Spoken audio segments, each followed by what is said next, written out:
Hi viewers, তোমরা এই চ্যানেলটি সাবস্ক্রাইব করে দিও। 20 তারিখের সপ্তম শ্রেণীর বিজ্ঞান বিষয়ের সাজেশন এটি। তো তোমরা যদি কোনো কারণে পরীক্ষার আগে রাতে প্রশ্ন নাও পাও, এই সাজেশনটি কভার করার মাধ্যমে অন্যদের থেকে এগিয়ে থাকতে পারবে। আজকে তোমাদের এই যে বিজ্ঞান বিষয়ের প্রতিটি প্রশ্ন এবং প্রতিটি প্রশ্নের সমাধান নিয়ে একদম খুব সুন্দর করে তুলে ধরবো, যা অন্যদের থেকে একদম ডিফারেন্ট হয়ে থাকবে এবং তোমাদের সমাধানটাও কিন্তু ভিন্ন হয়ে থাকবে। ঠিক আছে? তো কারণ আমরা সবসময় তোমাদের ভালো কিছু দেওয়ার চেষ্টা করি। তো চলে যাচ্ছি সমাধানে। দেখো এখানে বলা আছে কি, পদার্থ বিশ্লেষণ। আমরা এই নির্দেশনাগুলো পড়ে নিই। আমাদের চারপাশে ছড়িয়ে ছিটিয়ে আছে অসংখ্য বস্তু, সর্বত্র পদার্থের উপস্থিতি বিদ্যমান। শিক্ষার্থীরা দলগতভাবে পদার্থের প্রকারভেদ, ধরন, বিভিন্ন বিষয়ে আলোচনা করো। নিচের কাজগুলো এককভাবে খাতায় লিখি। তাইলে আমরা এই কাজগুলো দেখি একটু। প্রথম 1 নম্বর কাজে যেটা আছে সেটা হচ্ছে কি, পদার্থ সম্পর্কে যা জেনেছো তা উল্লেখ করে মৌলিক পদার্থের তালিকা তৈরি করা। আচ্ছা, মৌলিক পদার্থের আমরা তালিকা তৈরি করবো এখন। ঠিক আছে? তাহলে তালিকাটা দেখে একটু করে 1 নম্বর কাজ আমরা দেখি। পদার্থ হলো এমন কিছু যা স্থান দখল করে এবং ভর ধারণ করে। পদার্থের বিভিন্ন অবস্থা বা দশা থাকতে পারে, যেমন কঠিন, তরল এবং গ্যাসীয়। মৌলিক পদার্থ হলো এমন পদার্থ যা রাসায়নিকভাবে সরলতর উপাদানে বিশ্লেষণ করা যায় না। এই পর্যন্ত 118টি মৌলিক পদার্থ শনাক্ত করা হয়েছে। কিছু মৌলিক পদার্থের উদাহরণ আমরা দিচ্ছি এখানে: হাইড্রোজেন, হিলিয়াম, লিথিয়াম, তারপর হচ্ছে beryllium, carbon, nitrogen, oxygen, fluorine, neon. এগুলোর সংখ্যা তো কিন্তু এখানে দিয়ে আছে, তোমরা সংখ্যাগুলো দেখে নিবা কেমন। তারপর 10 নম্বরে দেখা যাচ্ছে সোডিয়াম। এই মৌলিক পদার্থগুলি একে অপরের সাথে রাসায়নিক বিক্রিয়ার মাধ্যমে বিভিন্ন যৌগিক পদার্থ গঠন করে। ঠিক আছে?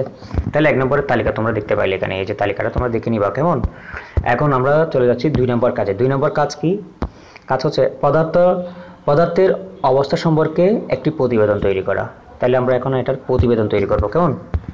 দেখো, প্রতিবেদনে প্রথমে তারিখ দিবা, শিরোনাম দিবা।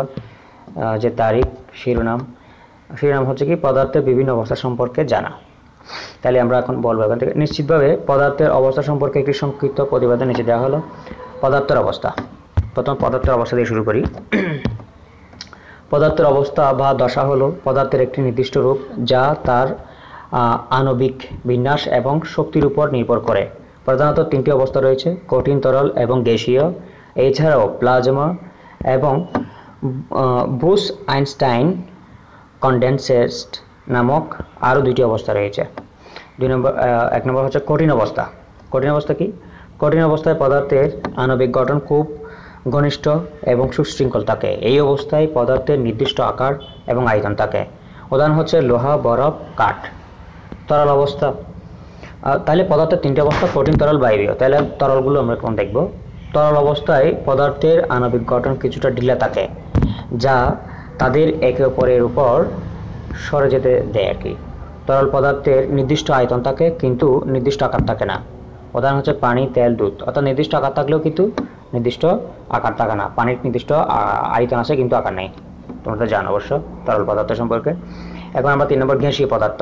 গ্যাসীয় পদার্থ কি আসলে? গ্যাসীয় অবস্থায় পদার্থের আণবিক গঠন খুব ঢিলা থাকে এবং তারা স্বাধীনভাবে চলাচল করতে পারে। গ্যাসের নির্দিষ্ট আকার বা আয়তন থাকে না এবং এটি যে পাত্রে রাখা হয় তার আকার ধারণ করে। উদাহরণ হচ্ছে oxygen, nitrogen, carbon dioxide. Plasma অবস্থা।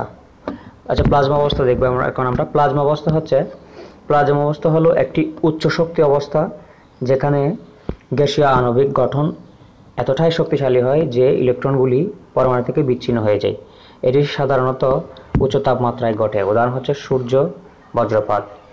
5 নম্বর দেখতে পাচ্ছি বুশ-আইনস্টাইন কনডেনসেট।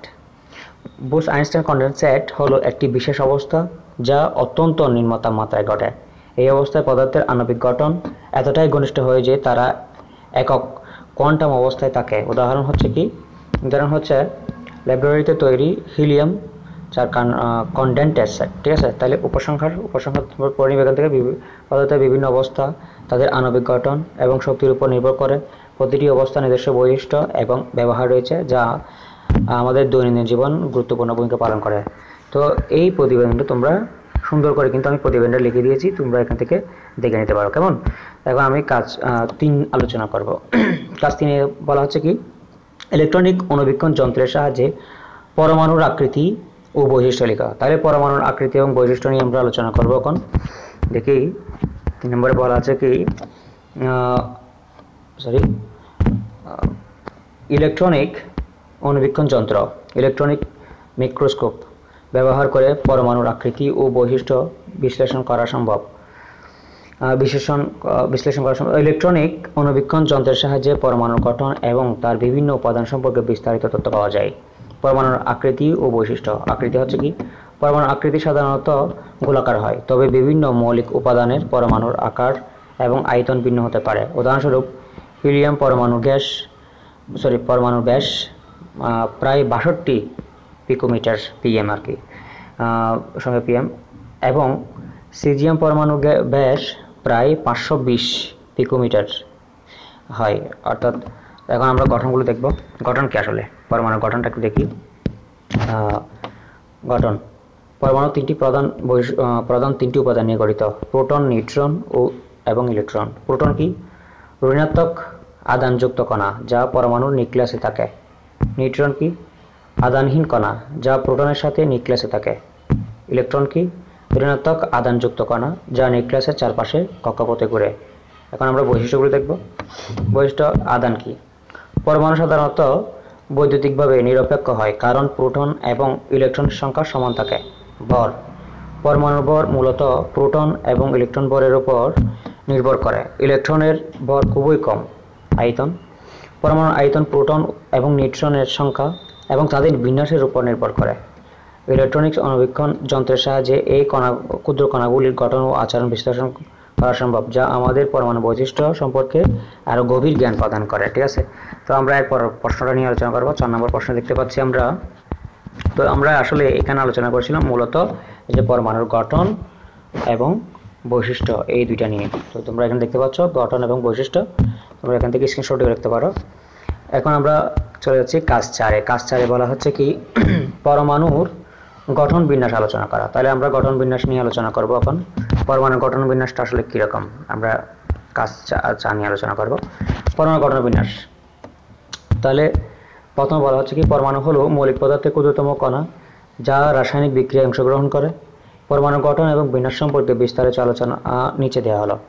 পরমাণু গঠন। গঠন কি? পরমাণু 3টি প্রধান উপাদানে গঠিত: প্রোটন, নিউট্রন এবং কি ইলেকট্রন। প্রোটন, তো দেখতে পাচ্ছ প্রোটন হচ্ছে ধনাত্মক আবরণযুক্ত কণা, নিউট্রন হচ্ছে আধানহীন যুক্ত কণা।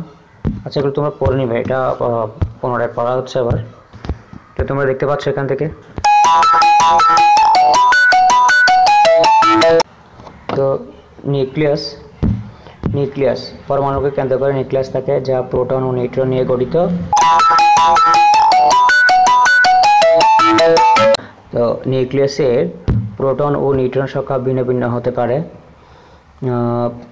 যা পরমাণুর ভর সংখ্যা নির্ধারণ করে। ইলেকট্রন বিন্যাস। ইলেকট্রনগুলি নিউক্লিয়াসের চারপাশে নির্দিষ্ট কক্ষপথে ঘুরে। এই কক্ষপথগুলি শক্তিধর নামে পরিচিত। প্রতিটি শক্তিধরের নির্দিষ্ট সংখ্যক ইলেকট্রন থাকতে পারে। ইলেকট্রন বিন্যাসগুলি নিয়মগুলি নিম্নরূপ: আফবাহ নীতি। ঠিক আছে, আফবাহ নীতির মধ্যে যেগুলো দেখতে পাচ্ছ তোমরা, এটা হচ্ছে ইলেকট্রনগুলি সর্বনিম্ন শক্তিধর থেকে সর্বোচ্চ শক্তি স্তরে সজ্জিত হয়। পাউলি বর্জন নীতি। একটি অরবিটালে সর্বাধিক 2টি ইলেকট্রন থাকতে পারে এবং তাদের স্পিন বিপরীত হতে হবে আর কি। হুন্ডের নিয়ম। সমশক্তির অরবিটালগুলিতে ইলেকট্রনগুলি প্রথমে এককভাবে সজ্জিত হয় এবং পরে জোড়া হয় আর কি। উদাহরণ হচ্ছে হাইড্রোজেন পরমাণু একটি প্রোটন এবং একটি ইলেকট্রন থাকে। ইলেকট্রনটি নিউক্লিয়াসের চারপাশে প্রথম শক্তি স্তরে ঘুরে। অপরদিকে কার্বন পরমাণুর 6টি প্রোটন, 6টি নিউট্রন এবং 6টি ইলেকট্রন থাকে। ইলেকট্রনগুলি 2টি শক্তি স্তরে সজ্জিত থাকে। প্রথম শক্তি স্তরে 2টি, দ্বিতীয় শক্তি স্তরে 4টি। উপসংহার: পরমাণু গঠন ও ইলেকট্রন বিন্যাসের নিয়মগুলি পদার্থের বৈশিষ্ট্য ও রাসায়নিক আচরণ নির্ধারণে গুরুত্বপূর্ণ ভূমিকা পালন করে। এই গঠন ও বিন্যাসের মাধ্যমে আমরা বিভিন্ন মৌলিক পদার্থের বৈশিষ্ট্য এবং তাদের রাসায়নিক বিক্রিয়া সম্পর্কে ধারণা পেতে পারি আর কি। ঠিক আছে, তো আমি তোমাদের খুব সুন্দর করে এই 4টা প্রশ্নের সমাধান কিন্তু দিয়ে দিলাম। তো তোমরা বন্ধুরা পরীক্ষার আগের রাতে প্রশ্ন পেতে অবশ্যই চ্যানেলটি সাবস্ক্রাইব করে রাখবা। আর সাবস্ক্রাইব করে না রাখলে কিন্তু তোমাদের কাছে আমার নোটিফিকেশনগুলো পৌঁছাবে না অবশ্য।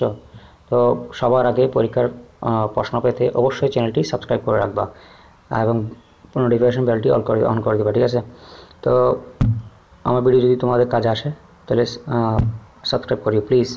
ধন্যবাদ।